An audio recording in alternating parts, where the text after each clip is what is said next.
40 years ago this month, the greatest film of all time was released in theaters, The Empire Strikes Back. A film that would go on to encapsulate the gold standard for modern sequels, setting a benchmark of superiority to the original that few, if arguably any franchise films, have ever come close to matching.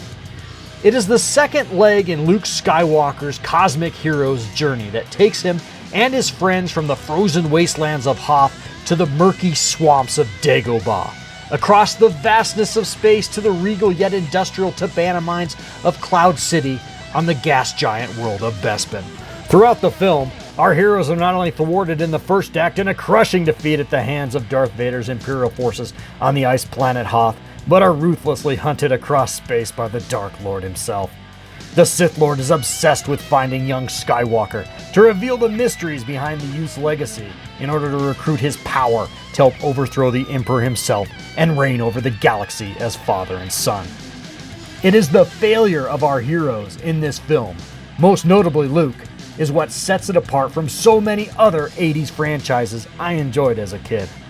Unlike, say, the Autobots or the Voltron Force, our heroes in classic Star Wars are crushed by Darth Vader and his allies. The rebels lose badly in the opening battle.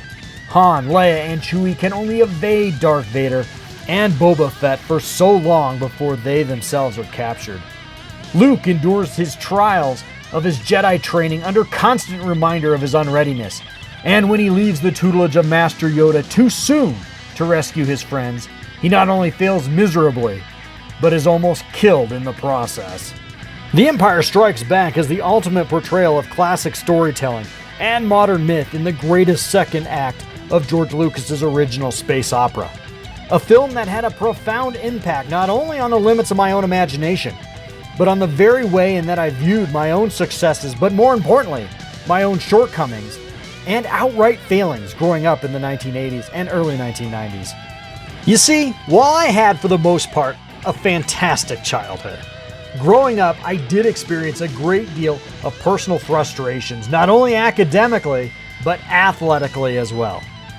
I never seemed to have had the natural talents or intellect of some of my other peers. Math, beyond simple addition and subtraction, multiplication and division, might as well have been space alien runes spread across my middle school and high school textbooks. Yeah, I failed more often than not in school, making my grades stunningly average. On the athletic field, my successes were even fewer and farther in between. It's not that I sucked at everything. Occasionally I would have a brief moment in the sun. In fact, I could usually hold my own on the playground or in pickup games pretty well. But when the lights were on and people were watching throughout my formative years, my failures mounted. I never reached first base that I remember in T-ball. I always got stuck playing fullback in soccer, if not left out completely. In wrestling, I was all too familiar with the taste of the mat, or worse, the smell of my opponent's armpits, as I was twisted up like a pretzel and pinned, usually within a minute. Although I do look pretty badass in my senior wrestling picture here. But yeah, I sucked. And then there was my years playing football. Yeah, let's not even talk about that. What I'm ultimately getting at here is I related to my heroes failing. And in the first two Star Wars movies, especially The Empire Strikes Back, Luke got his ass kicked a lot. I mean, a lot. Let me get you something.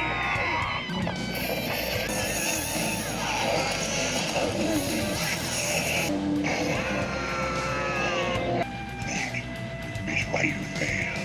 Most of my heroes throughout history failed more often than they succeeded.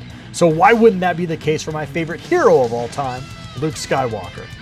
I related to Luke's journey specifically throughout this film and really throughout the original trilogy. I saw in him what I saw in myself. Hell, what I still see in myself. The need to keep getting up and keep going forward every day. That's why to me The Empire Strikes Back is the greatest film of all time. Well, that and AT-AT Walkers are seriously fucking badass.